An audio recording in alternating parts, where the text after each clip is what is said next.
वाराणसी दौरे के दूसरे दिन पीएम मोदी ने जनता के सामने 9 संकल्प और 9 आग्रह रखे।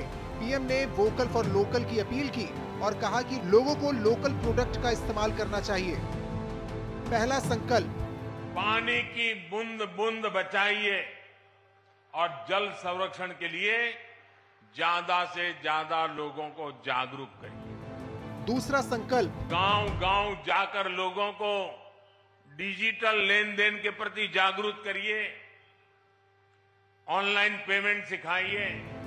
तीसरा संकल्प, अपने गांव, अपने मोहल्ले, अपने शहर को स्वच्छता में नंबर 1 बनाने के लिए काम करिए। चौथा संकल्प, जितना हो सके आप लोकल को, स्थानीय प्रोडक्ट को प्रमोट कीजिए, मेड इन इंडिया प्रोडक्ट्स का ही इस्तेमाल करिए।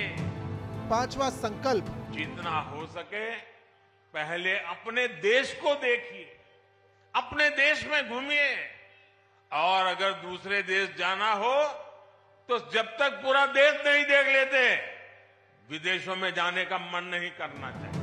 छठा संकल्प, प्राकृतिक खेती के प्रति किसानों को ज्यादा से ज्यादा जागरूक करते रहिए। मैंने ये आग्रह पिछली बार भी आपसे किया था, फिर इसे दोहरा रहा हूं। सातवां संकल्प, मिलेट्स को, श्री अन्न को अपने रोजमर्रा के खाने के जीवन में शामिल करिए, इसका खूब प्रचार प्रसार कीजिए। सुपर फूड है। आठवां संकल्प, फिटनेस, योग हो, स्पोर्ट्स हो, उसे भी अपने जीवन का अभिन्न हिस्सा बनाइए। नौवां संकल्प, कम से कम एक गरीब परिवार का संबल बनिए, उसकी मदद करिए। ये भारत में गरीबी दूर करने के लिए जरूरी है। प्रधानमंत्री मोदी ने वाराणसी में स्कूली बच्चों से मुलाकात भी की। पीएम ने एक वीडियो के साथ अपने एक्स पोस्ट में कहा, वाराणसी में स्कूली बच्चों के साथ संवाद ने नई ऊर्जा से भर दिया।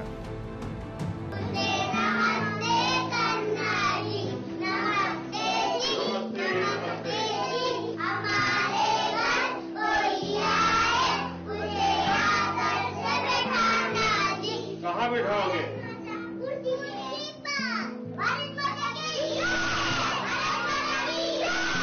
नाश्ते में क्या मिलता है? पूरी सब्जी, पूरी खाना में क्या आता है? अच्छा, मीठा खाने का किसको अच्छा लगता है? तो क्या मीठा में क्या पसंद करती हो? सब लड्डू वाले हो? कहाँ मिलता है लड्डू? तो मेरे लिए लाए क्या? है मेरे लिए?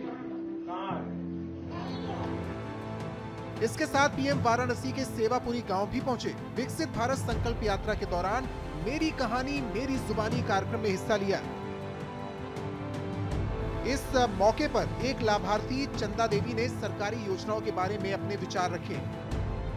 मेरी खेती के माध्यम से और मेरी बैंक सखी के माध्यम से 1 साल का मेरा 1,30,000 रुपए का बचत हो जाता है। तो इस तरह से मैं आत्मनिर्भर बनने के साथ साथ मेरी अपनी एक अलग पहचान बनाई।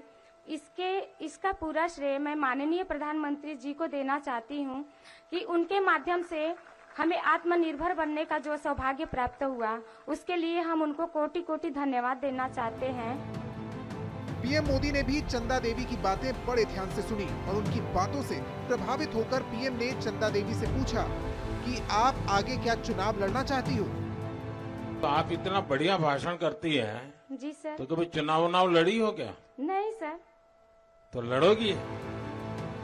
इस पर सब मुस्कुरा दिए और चंदा देवी ने कहा कि उनकी चुनाव लड़ने की इच्छा नहीं है, लेकिन हम सब आपसे प्रेरित होते हैं। नहीं सर, ये सर आपसे हम इंस्पायर होते हैं सर। आप जो प्रयास करते हैं सर, हम उनसे अपना कदम मिलाकर चलते हैं। इस वजह से जो हम आज हासिल कर पाए हैं सर। इन 2 दिनों में काशी को कितना कुछ मिला। पीएम नरेंद्र मोदी के 2 दिवसीय वाराणसी दौरे से काशी बम बम है। आइए एक बार दोनों हाथ उठाकर फिर से बोला, नमः पार्वती पते Har Har Mahadev. Bureau report, Bharat express.